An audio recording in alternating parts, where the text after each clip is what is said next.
spoilers, man. I love it. I love how mad you. Because I want to have the reaction. No way. Y'all missed that. Yeah.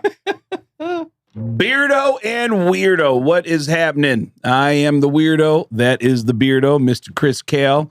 I used to introduce him as the musician, me as the comedian, but now he's doing stand-up around the country, and we're doing stand-up together. And dude, did you notice that some of our videos of this show are going viral? I have not. No, I've been busy out selling out comedy clubs all around the U.S., Craig Gass.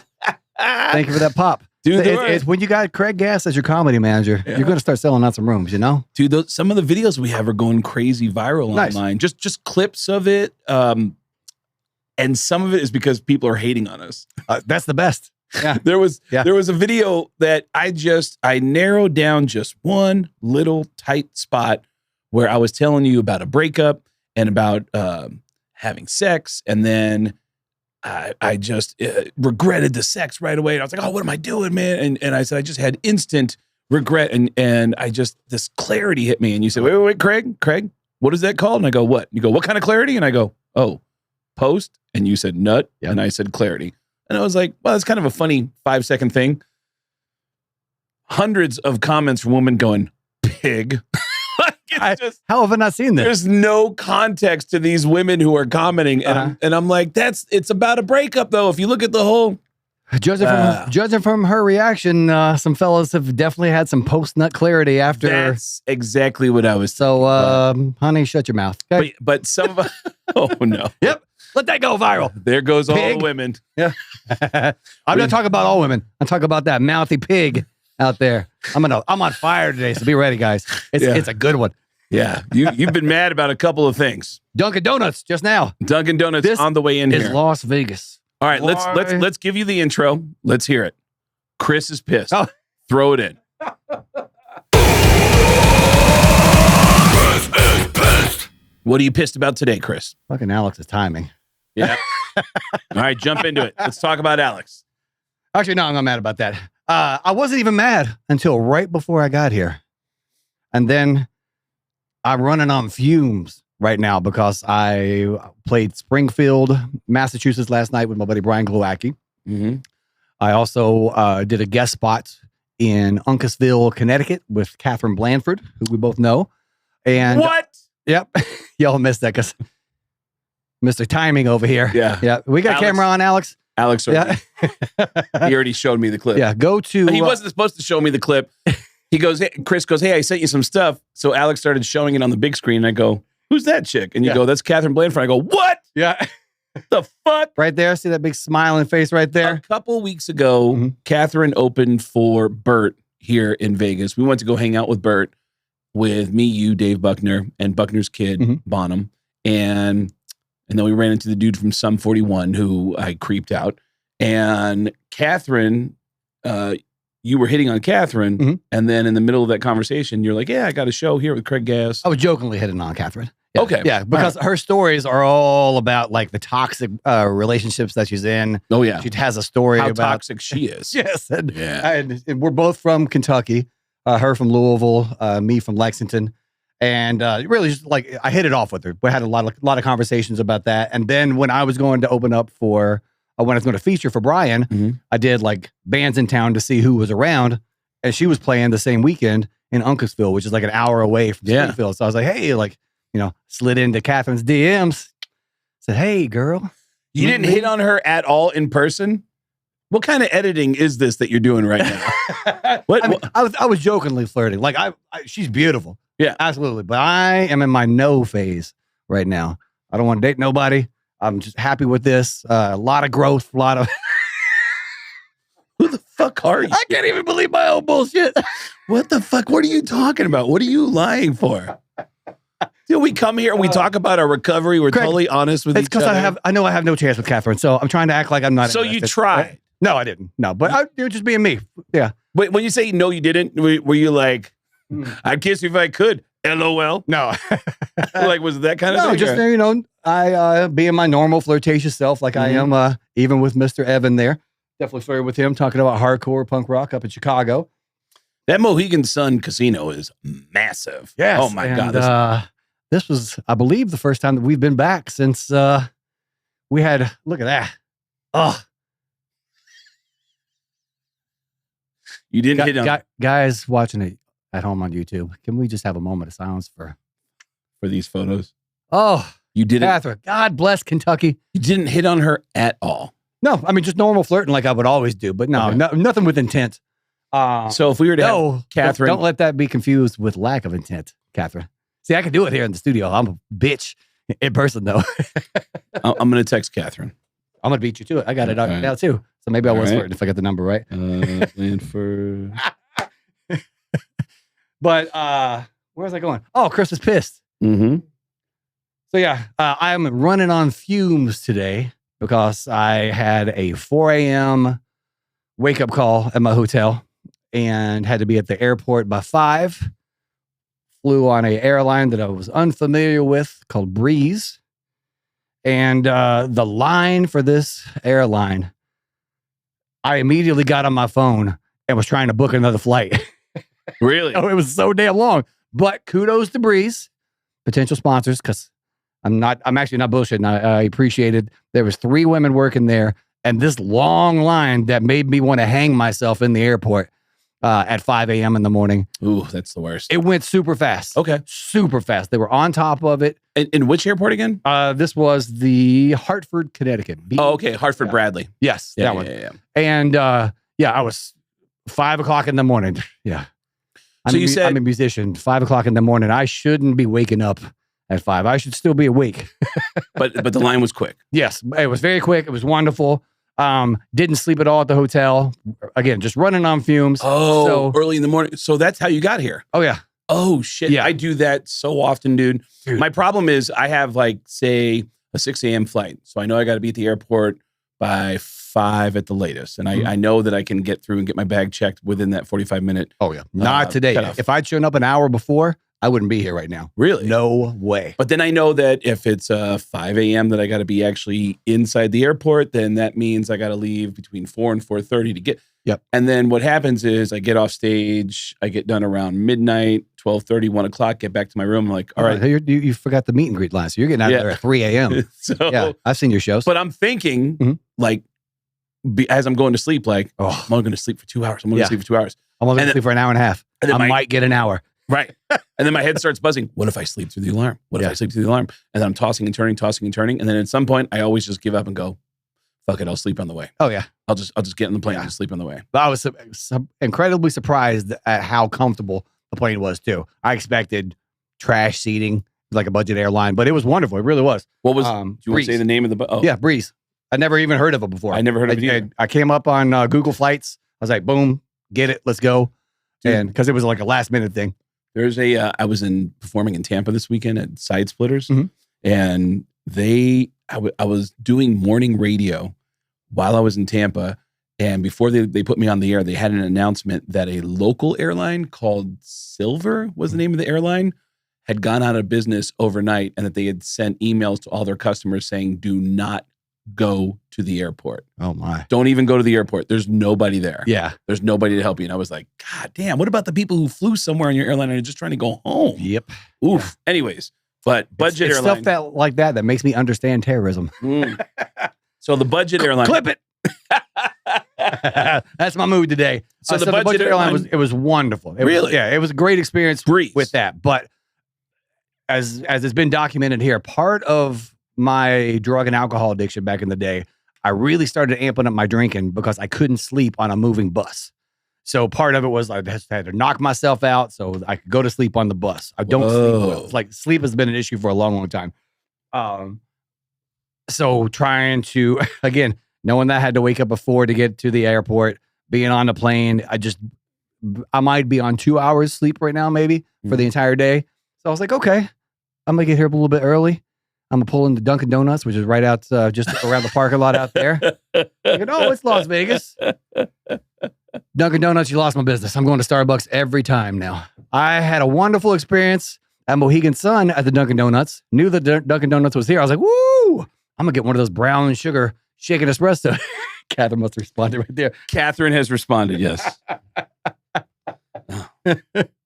I said, hey, you saw Kale this weekend. We're talking about we're talking about you guys running into each other right now on the podcast. I wanted you to summarize the hang in a few words. And she said, electric and refreshing and a lovely reminder of how huge he is, both physically and with heart. Oh, yes. And then she said, he was so fun to watch on stage. He knows who he is. And it's fun to watch him enjoying being himself. You guys totally hit on each other. What the fuck is this all about? Come on, man. It was a really beautiful weekend. It really was.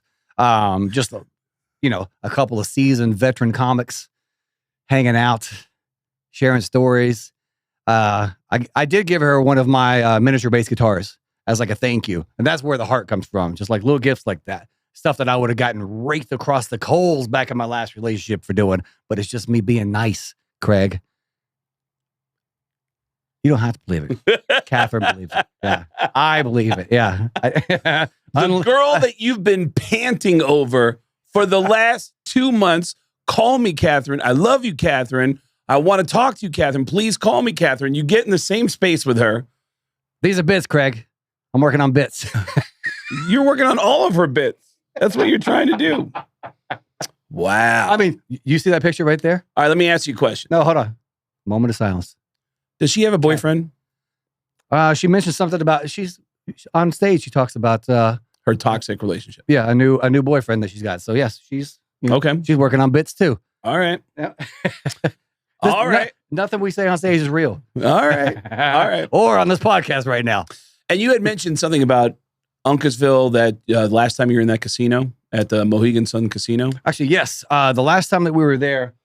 Actually, I can't remember if it was the last time, but that was back in the drug and alcohol days for a few of us in the band. And there was a notorious meltdown at that show. And there was a girl who was the green room attendant at Roar Comedy Club at Mohegan Sun. Okay. She was, I believe, 13 and was at that show and now is 21. And was the green room attendant. Yeah. Working at the comedy club. Yeah. No shit. Yeah. So after I got off stage, it was a girl named Shay. Shay, you were absolutely wonderful. Thank you very much for the attention and just the smile and everything. I had that whole staff. It was great. But yeah, she came in after I got off stage and she goes, okay, I can't hide it anymore. I'm a big fan. I just wanted to say hi. It's been killing me. I wanted to say hi since you got over there. So then we talked. And like her and her mom both kind of went to shows. Oh, how cool there were several people that worked there that had been to shows, and they were all super, super welcoming, super, super warm. And she talked about in the text about the big heart. I had like 8x10s up in the room. I had stickers, guitar picks, stuff like that. So I brought that down for the staff there, and Katherine was like, "You're such an angel." So I appreciate that. Thank you very much. Just this past week, I've had like I don't know if it's me losing my mind or having like a big spiritual awakening, but I'm really accepting me for who I am. The big friendly teddy bear, essentially. I mean, you were talking about just the other week how you're the nice guy, and then, dude, it fucks me up to travel with you. It genuinely fucked me up because that is like whenever I see comments about me online, it's always, I met that guy nice. He's one of the nicest guys ever. And I always feel like, whoa, how cool is that? People are always saying nice things about me. But my God, when I'm with you, you are so nice. I don't even know what to add to what you're doing. Yeah. You're just like, we walk out of the hotel and you're like, hey, have a good day, man. All right. Hey, good to see you guys. All right. Hey, thanks for your help with those towels. Yeah. All right. Hey, be good. All right. All right. You take care of yourself. And I'm just behind you going, and God be with you as well. Yeah. I don't know what to add to that. It's that wonderful Southern upbringing from my mom and dad. Also combine that with all the years of bartending, waiting tables and whatnot. True. But it's all just natural. Like and I've been able to apply those things in lines of work, whether it's bartending, waiting tables, interacting with fans within Five Finger Death Punch, not flirting with Katherine. I do remember, like I was about to say, the reason why it's so striking with you is because of what you do for a living. I know a lot of people who do what you do for a living, and they don't tend to be that nice. And in your line of work, we've spoken about it. The demeanor of comics. Yeah, comics are very antisocial. It's why I don't feel like I'm a real comedian, because I like people. Yeah. But about rock stars, I do remember one time my buddy Scott and I were at a Tesla concert right down the road from where you were at this weekend at Mohegan Sun, there's another casino down the road called Foxwoods. Oh, yeah. And we went there to see Tesla. Guys in Tesla have always been really nice to me and really supportive of me. So I've actually opened for them a couple times. Mm-hmm. And we hung out with Dave at... Dave Rude. Yeah. Last summer, we took Dave Rude backstage to the Green Day show. Yep, it was wonderful. That's right, at the baseball stadium in Minneapolis. And so I was at the Foxwood show. Afterwards, it turns into a laugh fest. We all hang out, tell each other stories, laugh. And then at some point, Jeff Keith said, he goes, hey, Craig, you want to just come up on the bus and just hang out for a little bit? And I go, yeah, man, let's go up on the bus. And he's like, all right, let me get my stuff. Walks out in the hallway and he goes, hey, Dave, thanks a lot for the help with the laundry. Okay, I really appreciate it. Kathy, hey, I really appreciate your help today with all the catering and everything. All right, Susan, good luck with your daughter and blah, blah. And we're walking down the hallway and he's all these people that are just day workers. Mm-hmm. They're just working at that venue today. Yeah. He knew all their names. I was like, wow, that was insane. Now, I got to say, a couple years later, Tesla comes here to do residency. Mm-hmm. And I tell them at the House of Blues. Yeah. And I tell the tour manager, I go, man, I saw one of the most amazing things ever. Jeff walked out the hallway and he was like, hey, Dave, good luck with blah, blah, blah. And Susan, thanks for your help with this, blah, blah, blah. And I said, yeah, it was one of the most amazing things. He knew everybody's name. And the tour manager goes, what? Like, I go, oh, is that unusual? I go, did I just witness a very rare moment of him remembering everybody? Yeah. But it was sweet and it was sincere. And I thought that was really cool. But I saw Aerosmith at Park MGM. I think it was shortly after the October 1st shooting out here. And maybe it was the anniversary of that, like the 1 year anniversary of that shooting. I feel like it was the anniversary date, but it was at Park MGM. Is that the show I took you to? I don't remember. Where DJ Ashbo was sitting in front of us. And Craig, my life is so active. I have so many wonderful experiences. So many non-flirtatious moments with Katherine Blanford to look back on. Not with DJ Ashby, though. I was definitely flirting with him. Yeah. That boy's pretty. But I was with a girl at that point. Okay. Yeah. And still could have been me. All right. Go ahead. I said a girl, not my bitch. But like Steven Tyler was on the mic introducing everybody.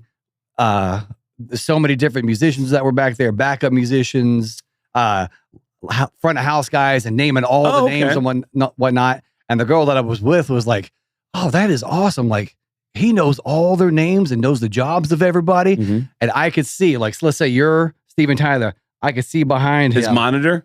No, there was a lady in the back on the microphone. No, really? And that's hilarious. Yeah. So that's dude, like, he's awesome. Like, just to be able to pull that stuff off, and for her who's not in the business, and just like, oh, that's so awesome. And then maybe I'm like, there's got to be, oh, there it is.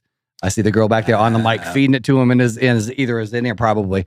It's like the Brett Michaels thing when Brett Michaels walked up and was like, Chris Kale, what is up, man? Yeah. Hey, man, I want to hang out with you. And then he sends us a security guard to say, hey, Brett Michaels would like to spend some time with you in his dressing room. And it's like, oh, shit, Brett Michaels, And then I told you, I mean, it's still wonderful. But you had told me this story prior. So as this is happening. And you knew it was going to happen. Yeah. But I've seen moments like Brett Michaels came up to me once at a show and someone told me, hey, Brett wants to say hi to you. And I'm like, no, he doesn't. I'm like, there's no way. And then Brett walked up. He goes, Craig Gass, how you doing, buddy, man? Hey, dude, how's Howard Stern doing, man? And I go, oh, he's doing all right. He goes, dude, congratulations on Family Guy. I just started doing stuff on Family Guy. And I was John's in the back. I go, King of Queens. Dude. Ask him to do Tracy Morgan. Brett Michaels made me feel like $1 million.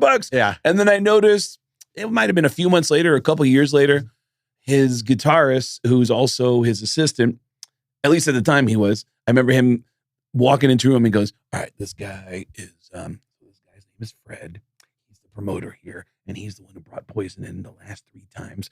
And also his kid just made it to the college all-stars, blah, blah, blah. And he was like, hey, what's up, Fred, man? Good to see you, man. Dude, it's been 3-4 times you brought poison to town. Yep. And how about your kid, man? He's kicking ass. It's like, oh my God, thank you. So, yeah, my kid's doing, I didn't even know you knew. And like, yeah, I mean, dude, it works. Yeah. So you had told me that story. And then when he was like, Chris Kale, doing all this, I'm like, yeah. Is this real, or is this what Craig was telling me? Yeah. But I'm going to go ahead and let the kids in on a little behind the veil with Kale right here. All right. I will admit one of my faults is meet so many people all the time that it's hard for me. It's hard for me to remember names and faces quite a bit. So if I'm, you know what? For me, I got to say, what was the rest of that thought that you were going to let? I'm getting ready to admit one of my faults. Go ahead, do it. I learned long ago, rather than saying nice to meet you, I say good to see you. Yes. So you taught me that. Yeah. There was one time in a meet and greet, I said, hey man, nice to meet you. And he was like, I've been at the last 5 meet and greets. Oh, fuck. In my defense, yes, I was doing extracurricular activities back in those days, but it still affects, like, I still have to do that now. So in order to make sure that I'm not rubbing a fan the wrong way, because again, so much stuff going on. I play bass. Yeah, but you know what?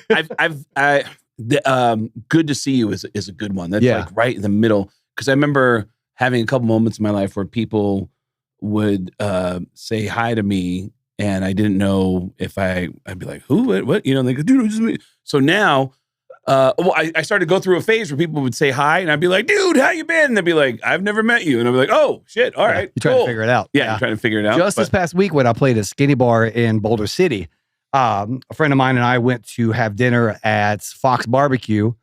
The bartender... I can't believe how much free time you have right now to do comedy. Like your band is just chilling out for a year and you're just... Yeah, I'm grateful. This is wonderful because I've had so much growth, so much awakening. And it's just to have the time to be able to do all this. Dude, you know who was fascinated by you last night? Besides Katherine Blanford? Besides Katherine Blanford, who you did not hit on, according to you and her? Not in person. I'm doing it on this podcast. Bullshit! Yeah, not that she's going to watch. Todd Latore from Queensryche came out to my show last night in Tampa. He lives in Tampa. I guess 2 of the guys from Queensryche live out in Tampa. And Glenn Benton from DSI didn't show up, though? Nope.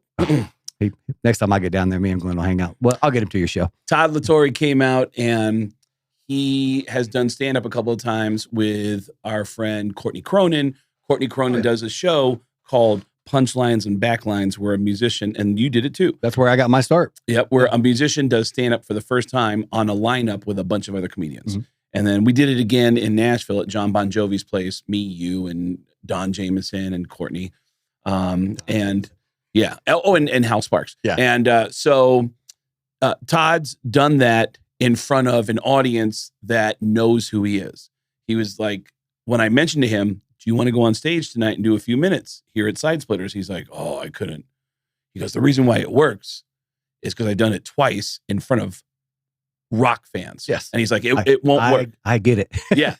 I padded my audience. And I told him, I said, you know, Chris Kael is my co-host on the show that I've been doing. And Chris Kael's been doing stand-up, straight up stand-up in front of... In the bowels. And I mean, open mics. Yeah.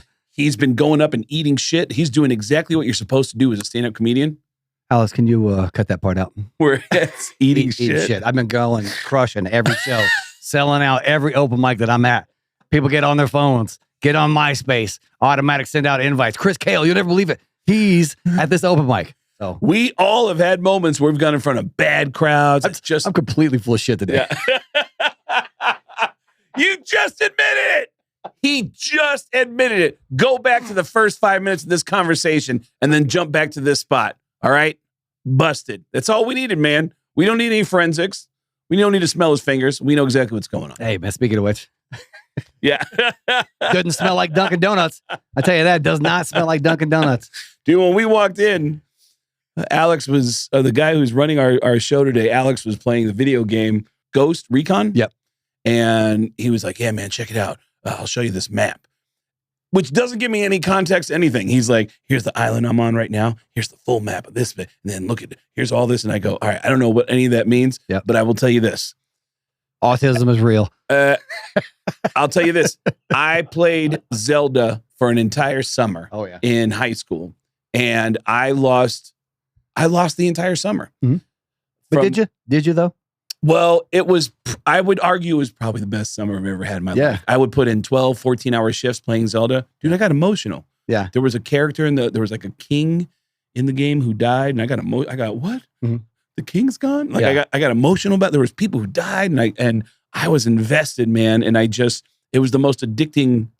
It was one of the most addicting things I've ever done in my life. Yeah. Was playing that Zelda game. It was amazing. I'm afraid to play any other Zelda games because I know I'm going to lose another couple of years of my life. Video games, period. I can't do it. Yeah. Because of the addictive tendencies, I will stay on there forever. Like hours upon hours upon hours, and then never do any of the stuff I'm supposed to be doing. So you have played video games where you got emotionally involved? Yeah, I don't know about emotionally involved, but an emotional experience, because you were talking about Legend of Zelda.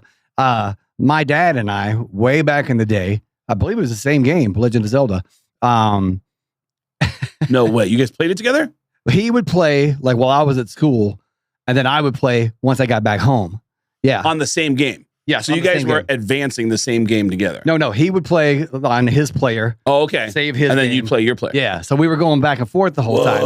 And on the screen, you know how you write your name? Chris. That's my player. Yep. His first name is Tim. So he put Tim -Dad. And now on every time like he sends me a birthday card, anything, it's always Tim Dad. So yeah, Tim Dad. That was a wonderful, yeah. So yeah, even now, just my last birthday card here at 51 years of age, said Tim Dad on there. I was like, that. Well, you and I need to talk about something. What are we talking about? Something that nobody will ever get to see. We recorded an entire episode that will never be released. Yes, we did. Yes. Which I was... Riveting episode. I was so bummed out that we couldn't release it. We did an entire episode where we talked to a girl who I met who is one of the most honest, actually not even one of, she might be the most honest person I've ever met. And I was so surprised that she pegged you. It blew my mind.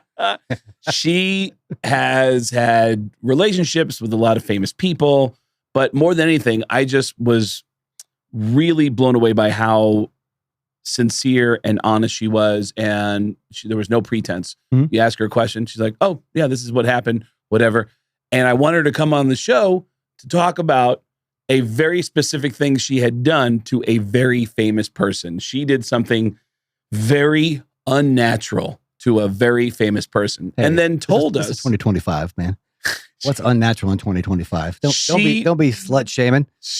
Not her, the one that happened to. She pegged a famous dude. She pegged a famous person." And told us allegedly, cover our asks. Yep. And as she was talking, I kept saying, like, all right, listen, I just want to say this is this girl's story. I don't even know if this is true. I'm just saying, I don't know anything about what she's talking about, but this is what she has to say. I'm not endorsing it. I'm not advocating. I find the story really interesting. And she did say several times, he's cool with it. Mm-hmm. I've actually talked to him about it. I even told him I was coming on your podcast, and he was totally cool with it. Yep. And we had some discussions about it afterwards, and we were kind of anxious and nervous about it. And I said, well, let me check with the guy. Yeah. Because I know in my own history, I've got some stories that I probably wouldn't like. There's a girl I know who we hung out a couple of times during the pandemic, and I found out later, was publicly writing diaries about her. She had a popular blog about dating men. And have we talked about that one? No, I never told you about this girl. Okay, because there was another one that we talked about that had an actual like penis chart. Oh, so that we both talked about, that we knew? Yeah, Metal Sludge. On Metal Sludge? That was the girl we had on, wasn't it? I don't know. Oh. Well, anyways, no, this girl just talks about her dating experience. Yeah. And she she dated a lot of famous guys apparently, but just went on dates, and she would just detail if she did any fooling around with anybody, she would talk about it in the thing. Pretty girl too, so she had the opportunity to to rack up some stories. And she but this girl that I went out with a couple times during the pandemic, once I found out that she was writing about everything and started to write about me, everything she wrote about me was unbelievably flattering. Nice. Unbelievably flattering. So full of shit. And yeah, Alex, I got it. I told you in the beginning. I'm on fire, people. She was unbelievably flattering and said really nice things about me. And she gave me a lot of pats on the back. but it scared the shit out of me because I was like, I don't want to hang out with this girl and like and have her interpret something in a way that is going to come back to bite me. So I just stopped talking to her. Yeah. So I understand the idea that you had about this girl who was on an episode that will never be released. Maybe for Patreon. Patreon. You saw that Chris Kael marketing brain. I like that this is playing into that right there. Dude, this girl was... We should not release more episodes. This girl was so honest. I kept asking her questions. There was one question I asked that made Chris Kael go, God damn. Yep. It was very graphic. It was very graphic. Yeah. I asked for details. I wanted to know details. And she claimed the famous guy was totally cool with it. I reached out to the famous guy. His response was 100% untrue. Right. That's what he said. And I was like, yep. And being a famous guy, he's got money that we don't. Yeah. So it was like, all right. So we did it out of integrity, though. Yeah. Here on Beardo and Weirdo. But it bummed me out. We practice everything with full integrity. It bummed me out. Craig, as the good people, I can't do it. It really bummed me out. I wanted to be able to get that episode out, but it just. But now you got to buy it. Yeah. Sorry. Pay for it. Patreon. So the tiers. So you did gigs in Springfield. You did shows at Mohegan. Yep, I did Roar Comedy Club. And they mentioned having us come back out and do shows out there as well. Oh, really? The guy who runs the comics? Wait, was it Roar Comedy Club? No, Comics Connection. Okay. In Mohegan Sun. That's the one. Or Comics Roadhouse. That's what it was. Oh, that guy knows me. Yeah. Okay. We talked about you. Oh, and he said to come back and do some shows? All flattering stuff, just like that girl. Yeah? No, I'm kidding. He did. Everybody loves you. I mean, it's wonderful having this. The two most positive comedians in the world are comedian. Rock star / comedian. I'm neither. Attempting to be both. But, yeah, it's weird. It was wonderful. There was a moment where Evan was he was the guy that was with Katherine as her feature. And we were talking, hanging out in the back, and he put me in my place on one. I'm doing great, having a good time, talking about all this other stuff. And he mentioned, I said, yeah, I used to do cocaine, man. I hated it, but I love the way it smells. He goes, stop.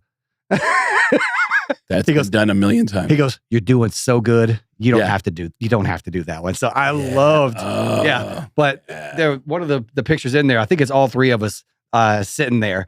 And it just felt so damn good to be part of the club, being like, yeah, I mean, look, I belong there. Yeah. Right at the side of Katherine Blanford. Yeah, there's Evan right there. He's the one. So yeah, hanging out with these guys, but it just felt, I love the hang. That's how this whole podcast started, is me and you hanging out, sharing stories. And I just love the hang. And for him to call me out, just like, stop. You know what's funny is I'm realizing you're getting into my world. Yeah. Getting into stand-up comedy. You're not coming into mine. And last weekend when I was in Tampa, I came in early to Tampa so I could get back into your world. I scratched that. You were in my world this past weekend. Yeah. So I book shows in Tampa. I book all my shows around the United States around fun. I'm looking to see where my favorite baseball team, my favorite football team's playing, where my favorite bands are going to be at. I opened for Metallica once, like 20 years ago. I also opened for Pantera last summer in Minneapolis. We'll put that episode right here. Metallica. Go back and check that one out. That was a fun story. Yeah, that was, man. That Pantera, Metallica, Limp Bizkit, Suicidal Tendencies, Ice Nine Kills. They're doing a Metallica weekend in Tampa. So I went out there to check out the shows. And dude, I was so like, after spending I've only seen this tour twice now. I saw it in Minneapolis last summer, and then I saw it in Tampa last weekend. And man, which one do you like better? The one with Five Finger Death Punch. The band that never hits on Katherine Blanford. But the bass player does. Yeah. But yeah, dude, it's like, I remember a tour manager for Pantera. I was asking the tour manager Pantera a question about something. And she said, You know what? This is Metallica's world. We're just living in it. And I just thought, wow, man, what a statement to be the tour manager of Pantera saying that. Oh, yeah. And I just thought, in that experience that I had, anyone who's seen these shows around the world, my God, it is that band Metallica takes over that city for an entire weekend. And that Saturday, in between those 2 nights of shows, is all themed things going on in town related to Metallica, movie screenings. Yeah. What'd they have this past weekend in Tampa? I have no idea because I just hung out with the assistant for Metallica. Okay. And then at the end of the night, he walked me over and he kept going like, I gotta go. And I go, oh, what's going on? And he goes, I gotta go. I'm like, all right, are you just heading over to your hotel? And he goes, well, I'm at this hotel, but I got to go to this one, which was a much nicer hotel. And I go, oh, all right. And I go, you want me to walk with you? And he goes, yeah, let's keep talking. So we're walking. And then I see a guy who works with Metallica's, they have like a whiskey or something or some kind of booze. So he introduces me to a guy who works with Metallica's Blackened. And then the guy just takes off. He goes, oh, hold on. And there's a car pulling in the driveway. And then he meets the car. Lars gets out of the car. And I was like, oh, shit. It was like midnight. And then Lars starts walking. And then Lars... You go right into the impression of the face. I hope that was on camera because that was great. Lars looks over and goes... And then his assistant goes... And he goes, hey, man, long time, huh? What's going on? And I said, oh, man, I was just hanging out, blah, blah. And I reminded him of I was right in the middle of the story about how I prank called him. That's how we became friends 20 years ago. And I said, I don't know if you remember about when you called into that radio station and I started jumping in and I didn't want to jump in. My radio buddy goes, hey, Lars, thanks for calling in. Guess who's in the studio with me right now? Paul Stanley and Gene Simmons. And he goes, is that really Paul Stanley and Gene Simmons? And I started talking as Paul Stanley and Gene Simmons and he believed it. I accused him of stealing from Kiss. And he started arguing his case. I said, as Gene Simmons, I said, on the new Metallica record, Saint Anger, you've gone a little too far. I'll give you a perfect example. I want you to name one song on the new Metallica record that you think is completely original. And he goes, I think all the songs are pretty original. Right, but if you had to pick one song, I guess if I had to pick one song, I guess it'd be, and he gave me a song title. That's a great song, Lars, but I liked it a lot better the first time I heard it when it was called Beth. And he went, how do you hear Beth in the middle? And he started arguing, like dead serious. Nice. And then that goes on for like a minute, arguing Paul Stanley, Gene Simmons, not real. Yeah. Lars Ulrich, real. And then my buddy goes, hey, Lars, hold on. Everybody just stop talking for 1 second. Hey, guys. This is Woody, by the way. I got to give him credit. Woody, who now does mornings out in Los Angeles. And Woody goes, Lars, next door, we have a talk radio station that every Friday, they have a movie critic that comes into the talk radio station to talk about new movie releases. And he gets real movie stars to come in and talk about new movie releases. And he has Christopher Walken in the studio. Is it okay if we put Christopher Walken on right now? And he goes, is that really Christopher Walken? And I go, it is. Lars, I love Metallica. Because I love cocaine. I love cocaine. And he started talking to the fake Christopher Walken, still kept arguing with the fake Paul Stanley, fake Gene Simmons. At some point, for some reason, I did Phil Anselmo going, hey, check it out. Hey. And then my buddy goes, hey, guess what? Sam Kinison just walked in the studio. And I go, Lars, I don't know if you remember this, but you and I did cocaine in 1986. Oh. And there's a long pause, and Lars goes, didn't that guy die like 30 years ago? We go, yeah, it is.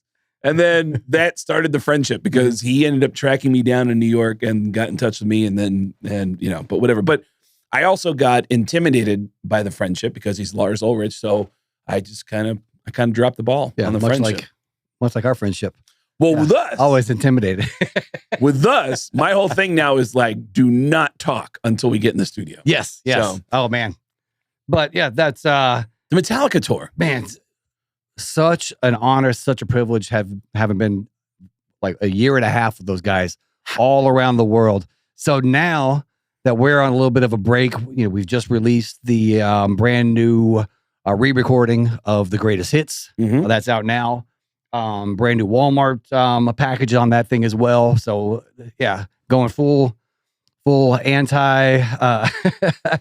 Zoltan just did an interview, and he said something to the effect of like, "Oh yeah, we can play that game," and we definitely are. The first label that we were on sold their rights to the catalog without giving us the chance to make an offer first. So that's why you re-recorded the song. Yeah.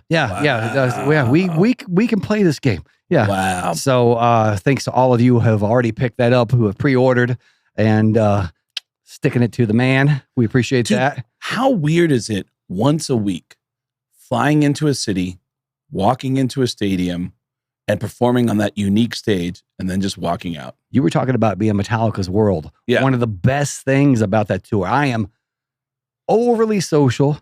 My guest lists are ridiculous. Right. Everywhere. Anybody that I know that asked to go to a show, Death Punch is very, very cool about allowing me to let my friends, radio people. If you watch the first 20 episodes of this podcast, you have invited several people to come to this show to see Five Finger Death Punch. There were those really cool headbangers that we saw in the front row of. There was like 60,000 people in Maryland at the Ocean City Rock Fest, whatever they called it.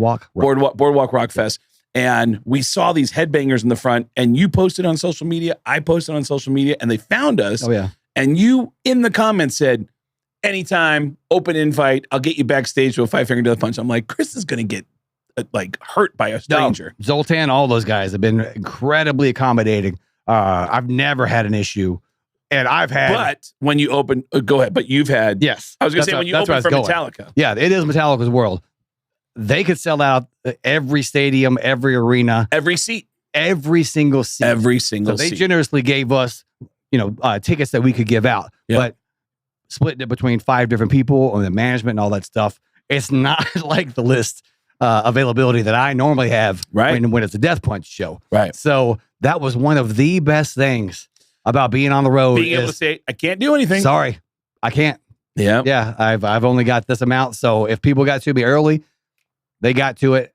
Didn't get to me till later. Nope. Yeah. And I didn't give a damn. It felt so good. But can't wait to get back out on tour. And hey, if you're watching this at home, send me a message. I'll get you on that list. Don't. Please do not. Unless it creates engagement and we go viral because of this. But also, I love watching these bands on that stage too. Dude, check out this video. I got 2 clips of Limp Bizkit. I forgot they're on there. I'm so jealous. I love Wes Borland so much. Look at him playing the Vinnie Vincent. Oh my God, that is a Vinnie Vincent. Yep. Everybody knows his song. It's so crazy seeing. Everybody knows his song. DJ Lethal.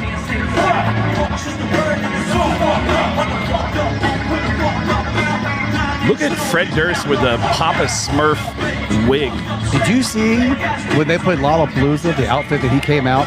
It was I think it was one of their first shows back. Old man outfit. That rule. That was leaning into it. Yeah. Like, hey, we're all a bunch of old dudes. Yep. Dad rock. Yeah. Sam over there. Sam. John Otto. I just flew right by John Otto, but what's your problem with look at this stadium? Yeah. It's just so cool seeing them. I got to give credit to Wes Borland.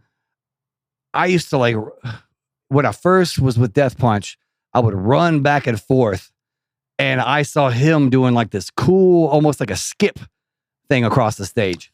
No shit. And so Wes Borland, anytime anybody out watching us do shows with Five Finger Death Punch, if you see me skipping, it's because I saw that, and it's just, especially if I'm doing in rhythm, across the stage, I do it doing Jekyll and Hyde a lot. But yeah, because of Wes Borland, I was like, damn, that looks cool. Yeah, I remember getting a clip and just being like, oh, I'll play this on the podcast. That'll be cool. And then they started playing break stuff, and I was like, shit, I gotta record this too.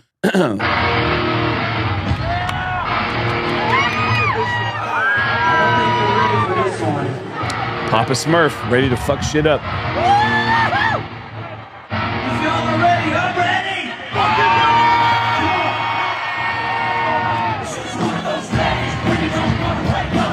like what he's done with his hair, though. That's nice.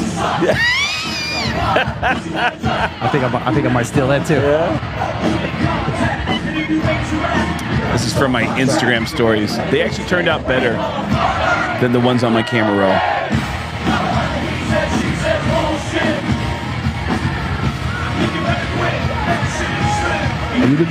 Dude, Wes Borland is one of the most fascinating performers.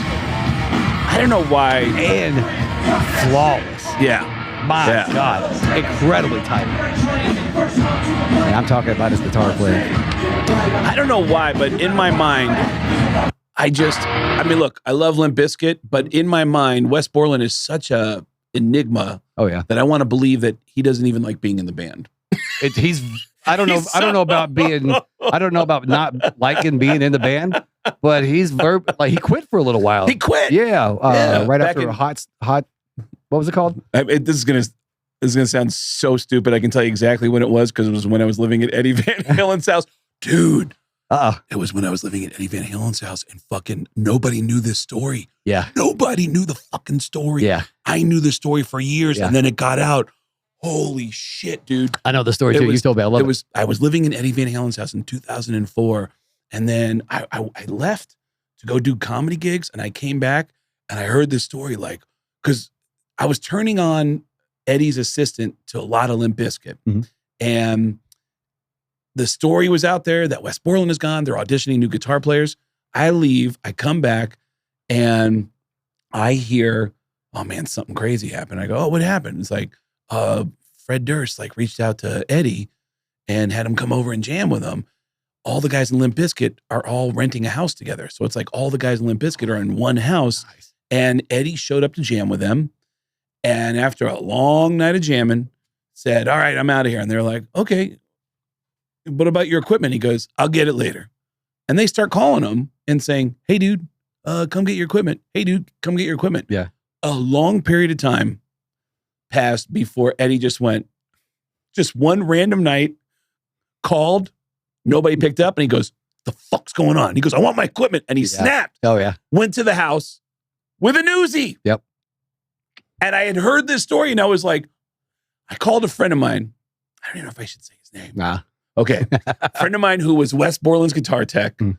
And I remember saying, are you that guest that was on last week? No. He's had a lot of guitar techs. That is true, yes. Okay? Yeah. He's had a lot of guitar techs. And I called a buddy of mine and I said, hey, I heard a story. Is this true? He goes, dude, I was in the house. Oh, yeah. I was in the house when it happened. Eddie Van Halen was walking around knocking on windows going, hey, what the fuck? And he's waving an Uzi. Yeah. And all of Limp Bizkit was trapped in the house going, shit, Eddie Van Halen's here. He's got a gun. We got to fucking, it's so insane. Yeah. Dude, the details were incredible. Yeah. See, that's what I like about Eddie Van Halen. Yeah. When he does something, he really goes over the top and puts his all into it. He doesn't just bring a Glock. He doesn't bring Wes Borland, a handgun. Wes Borland, Uzi, because he's Eddie fucking Van Halen. Wes Borland is such an enigma. I want to believe that if I ever heard him talk, that he'd have a French accent. I'd be like, what the fuck? I didn't even know he had a French accent. Yeah. Whatever, Freddie, come on, let's go play the show, huh? He did that French accent, though. Yeah. I don't even know what accent that was, but man, that show, I'm tripping out, man, because it's a great showcase for the other bands that are performing on that massive stage. And then I introduced you. Did I ever introduce you to him? Did you know Rob, Metallica's lighting guy? Did you ever get to know him? I feel like I told him to say hi to you at some point. Yeah, I met so many people on there, so it was always good to see him. Yeah, call back. Yeah, I went to his lighting world, which this is in the stadium where the Tampa Bay Buccaneers play. So I asked him hey, is it okay? I have two friends of mine with me, and he goes, yeah, come up and you can sit and watch me work. So I went up to Rob Koenig's lighting world, and it's about halfway up in the stadium. Alex, this is you queuing up. And as you know, before Metallica comes on stage, they play AC/DC. Same song. So I'm up there watching all those monitors. Oh, yeah. The amount of stuff they have backstage that people at home, you do not get to see. Yeah. It's mind-blowing. Yeah. Oh, There we that's Metallica. Yep. That's Metallica walking out with their security. Oh, you're killing me with these, Craig. Yeah. Look I'm playing the at- Chuckle Hut right now. Yeah. Dude, you're going right back into arenas while I go back to the fucking Chuckle Hut next year. Yeah, you're right. Yeah. Oh, dude, this anticipation. Keep going. I can smell James Hetfield's cigar from here. Yeah. Oh, that's right. He always lights a cigar before he goes on stage. Look at that stage. Rob Koenig is a genius. Like Cosmo. They seem to be the two most decorated lighting guys that I know of. I mean, they're incredible. And then when the show starts, it's a totally different vibe when the show starts.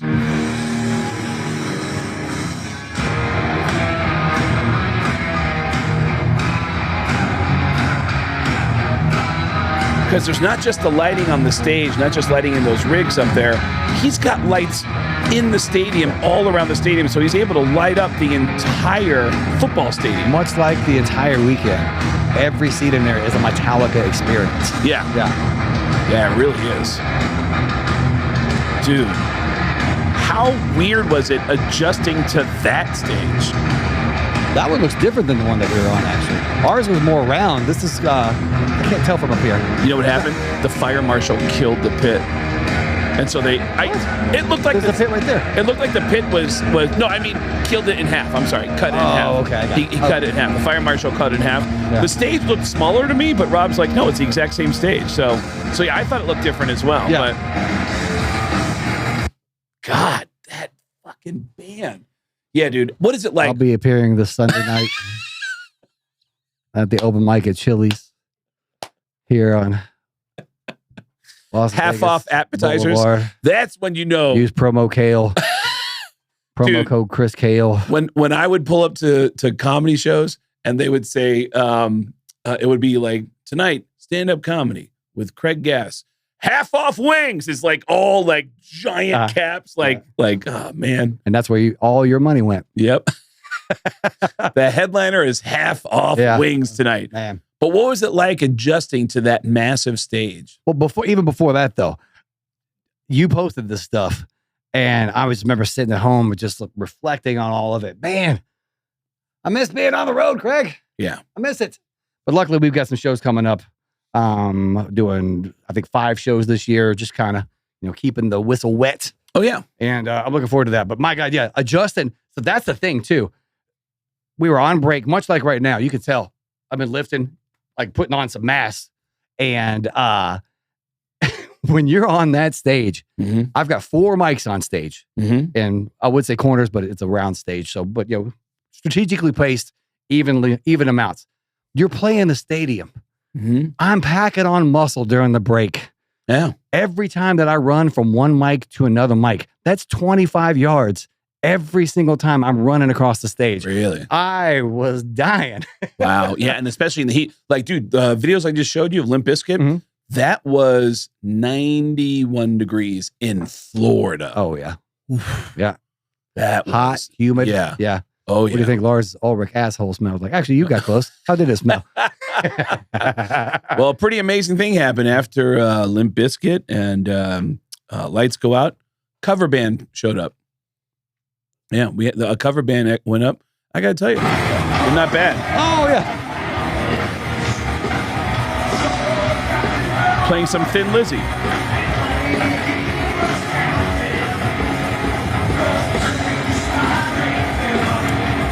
Did you happen to get footage of Robert Trujillo and Kirk Hammett doing the instrumental jam in Tampa? I did. I think I would have to find it, but We'll put that in as an added clip later to mark that.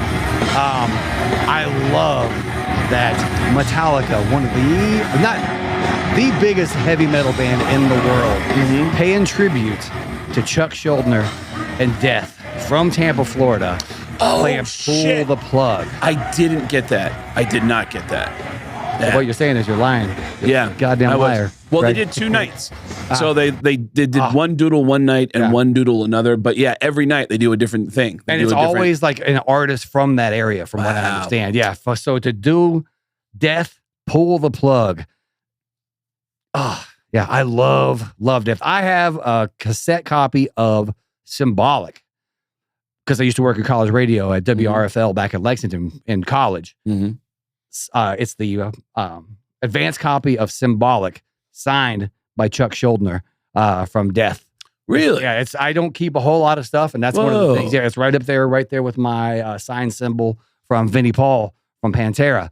Right there up on the, I got my trophies from winning Revolver, Golden God, best bassist. You know what's Even though really, I was against Geezer Butler, so y'all were high. I'm just saying. I know someone who played in Death, and you all know him as Richard Christy. Yes. From the Howard Stern Show. And I hate to say this. I really hate to say this. I think he knows this. First time I met him was in Orlando. I did a show in a barn. It was a country bar that was a giant barn in Orlando. And I went on the air to talk about it. And that night, this guy walked up and said, "Hey, I'm Richard Christy. I'm a huge fan of yours." And I was like, "Oh, cool, man." And he goes, "Yeah, man, I listen to you all the time." And I was like, oh, cool. And I didn't know what to make of the guy. And he goes, "I play in a band called Iced Earth." And I was like, "Oh, yeah. Iced Earth?" And he goes, "Yeah." And I go, "I know Iced Earth." And he's like, "Yeah, I'm the drummer." And I was like, this guy isn't the drummer. And I didn't know what to make of him. He was he was so unassuming and so nice. And a beast. And I don't know who he is. I don't know that he is who he says he is. I mean, haven't you met people on the road who go, "Hey, I'm this and I'm that and whatever," and then you find out it's like, "Oh shit, okay," And so I don't know what to make of him. Yeah. He asked me for my phone number, and I was like, "Yeah," and I gave him. I used to have the number for Chili's in Orlando, Florida. I used to have a voicemail number that I would give people, and I'd be like, "Yeah, man," and it's a number. Yeah, you call, leave me, I'll get the messages. But it's a screen, and I feel so bad because I called a friend of mine afterwards and I was like, I go, "You're an Iced Earth fan, right?" And he goes, "Yeah." And I go, "Who's the drummer of that band?" And he goes, "Richard Christy." And I go, "What does he look like?" And he sent me a picture and I go, "That's the guy I met." And he goes, "You met Richard Christy?" And I go, "Yeah." And then a few months later, I was living in Los Angeles. This was after Eddie Van Halen time. But I was still in LA. And Richard's coming to town to perform with Iced Earth at the House of Blues in Anaheim. And I was like, "Hey, can I come watch you?" And he's like, "Yeah, man, I'd love to get you in." He gets me into the show. And the place was sold out. Before the show, he walks me out by the buses. I don't even know if I should be saying this, but he walks me out by the buses and says, "Hey, it's something I want to tell you. So I want to tell you privately, I'm going to quit the band because I'm going to try to audition for the Howard Stern Show." And I go, "You're going to quit and then audition?" And he goes, "Yeah." And I go, "I would audition, get the job, then quit." And he goes, "I got to put all my eggs in one basket." And I remember just thinking you're not going to get that. Yeah. Dude, what are you doing, man? You got to be smarter than that. And then he got it. He got the gig and whatever. And then we became friends. And then I gave him my real phone number. And then we started doing stand-up together. Nice. And then we did a show in Orlando, Florida, where I picked him up from the airport. A couple other guys, I think maybe Bob Levy, Jim Florentine were in the car with me. And we're driving.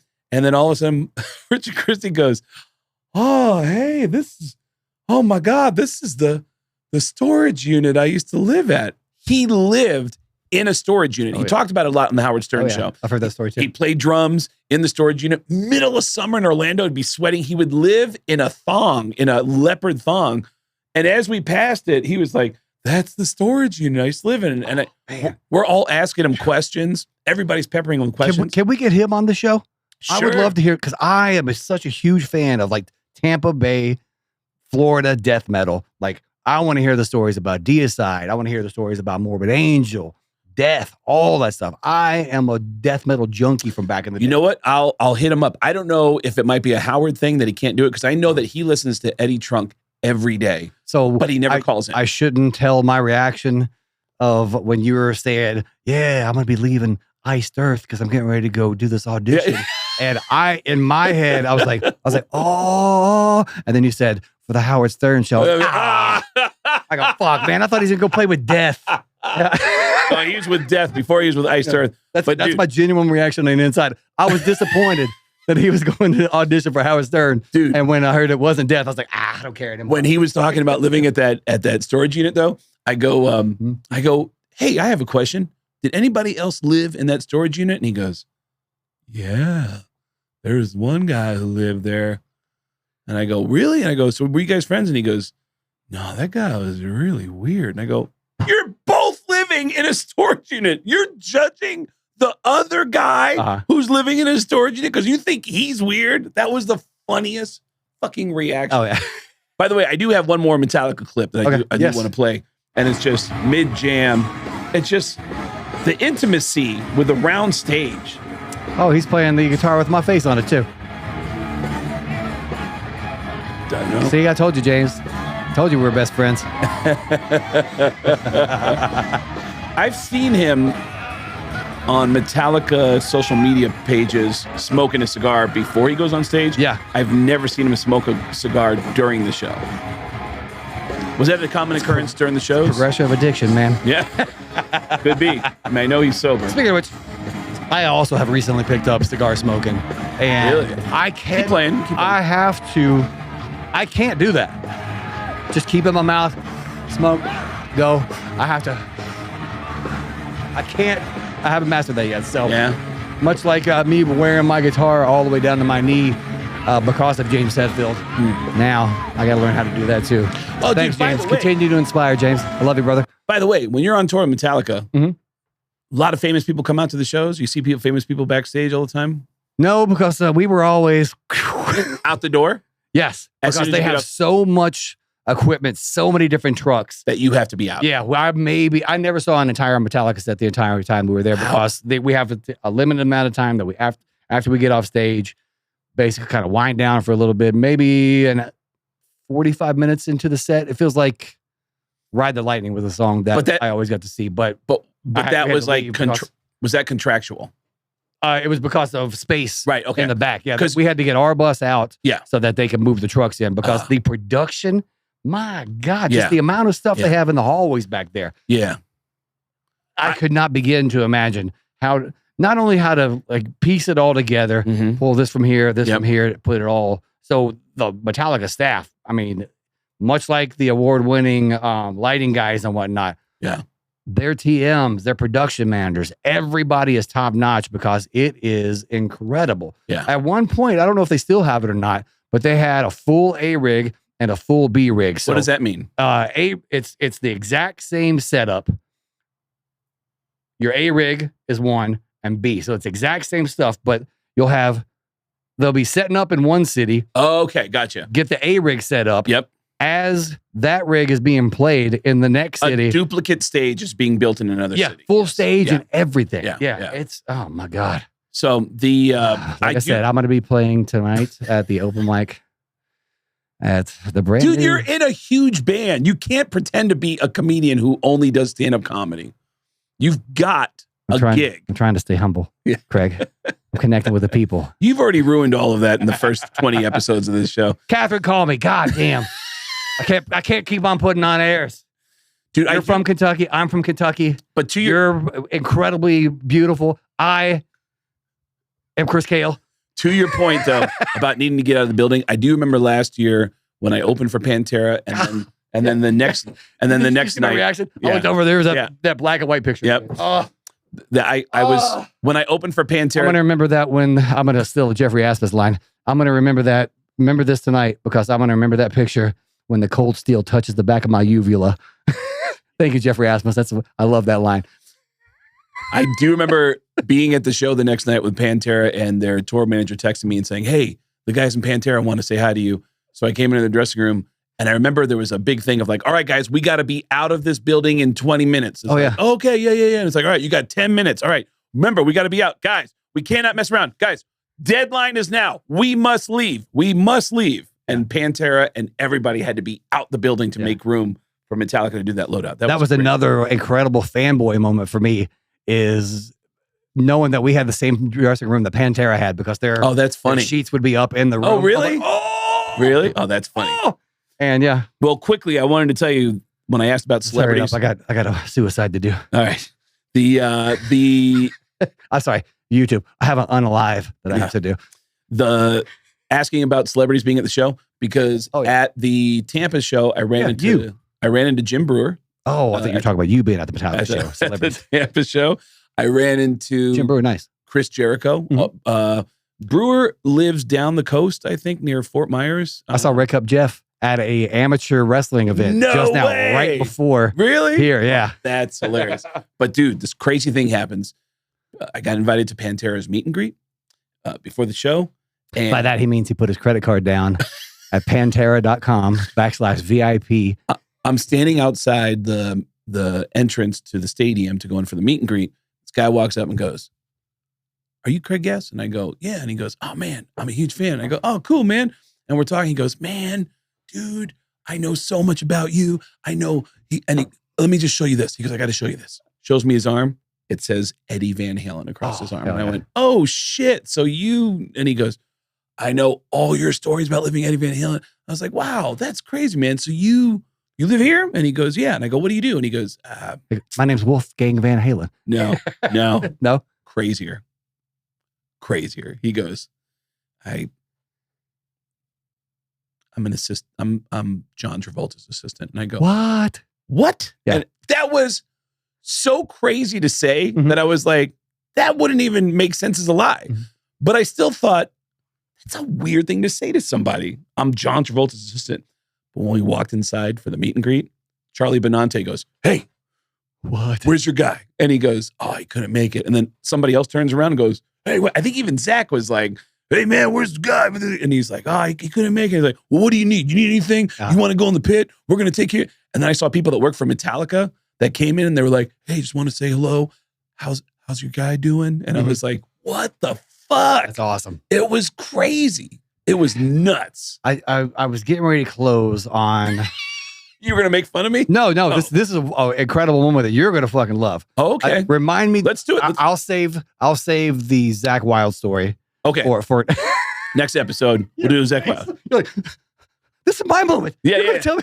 No, I'm whatever. But let's hear what you got. When I was performing at Roar Comedy Club in Springfield, Massachusetts this past weekend. Okay.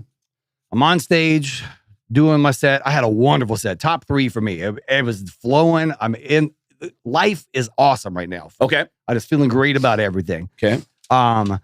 Because I was having such a good set, I forgot to plug the podcast. Oh, really? Yeah. Totally forgot about it. And then after I'm off, Brian's up on stage. Okay. Says, "Hey, Chris Kale's going to be selling some shirts over here.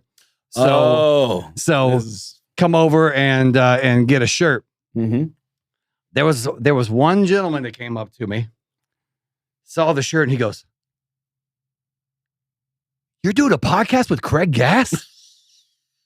The guy that does the voices. I swear to God. He was super excited. I was like, no shit. Why couldn't, yeah. Get in his face. Look how happy he is right now. You know, it's funny. But I love moments like that because we've had a few moments like, with Katherine saying that. Who was the other person that was freaking out? Like, you're doing a podcast. It was like another comedian or something. There's been a couple people freaking out about like, holy shit, you're doing a podcast with Craig. So on the one hand, sometimes there's like these little pockets of people being excited of, I know what it was when we were like at AC/DC and we're walking right through the middle of an AC/DC crowd. And I'm like, oh man, Chris is going to get bugged. And you got bothered right as soon as we walked into the crowd. And then we kept going. And then some guy goes, "Craig Gass is a funny motherfucker." And I was like, thank you. Yeah. Make a note of that, Chris. Make a note of that, Chris. But what's funny is when we did the show in Maryland at Boardwalk Rock Fest, we did the comedy show. There was a line of people for the meet and greet. And you were at one end of the table, which was the front of the line. I was on the other end of the table. So you would like say hi to me on the way to you. And no one wanted to talk to me. I was just kind of in the way. Like literally people standing next to me going, "Hey." And I go, "Hey man, did you enjoy the show?" "Yeah, I did. Just waiting on Chris." I'm like, "Oh, all right. Yeah. Well, dude, thanks for coming." And then of course, you, nice guy, are taking several minutes with every person. So I got to stand with the people. I didn't see any of that. At that part of the line, like, "Yeah, man, is it?" And then they would move. And the next people knew I was going to try to talk to them. So they would just look at each other. Did he do this right here? Yeah. Yeah, dude. Dude, this has turned out to be way more fun. I was like looking forward to starting this project with you, having fun, but my God, it has turned into so much more fun than I expected to. Absolutely. So we're going to put a pin in the Zach Wilde story, and we're going to do that for the next episode. Holy shit. Have we got some guests coming for you? And we got a lot of shows coming up. Don't forget, Anchorage, Alaska, coming up in August. Tickets. Are we though, Craig? Getgas.com. Getgas.com. More on that on the next episode. Yeah, we have to smooth one thing over there, but Craig told me not to talk about this tonight. Getgas.com for all of this fire that I've been on all night long. Jimmy Kimmel's, my residency. Next dates are 4th of July. Chili's, South Las Vegas Boulevard, open mic night. Chris, what's the website? Go find Chris Kale. They already know. All right. Getgas.com for all my tour dates, all Providence and Vegas and everything in between. And then Chris and I are going to be doing shows across the country. We got a couple of cool towns we're going to. Anchorage, Alaska. And there's some others. There's some other ones. We'll have more dates. We'll have them added here. You'll see them at getgas.com. Getgas with 2 S's.com. Thanks for joining us. This episode has been brought to you. Tell your friends. The kind folks at Chili's. They have the Bloomin' Onion, or is that someplace else? Sorry, I just got a sponsorship. I just got a sponsorship pulled. So anyway, whoever wants to sponsor us. This episode's been brought to you by Chicken McNuggets from Wendy's. Chicken McNuggets. And fueled by Chris is Pissed. Chris is Pissed. See you next week. All right, we'll see you next week.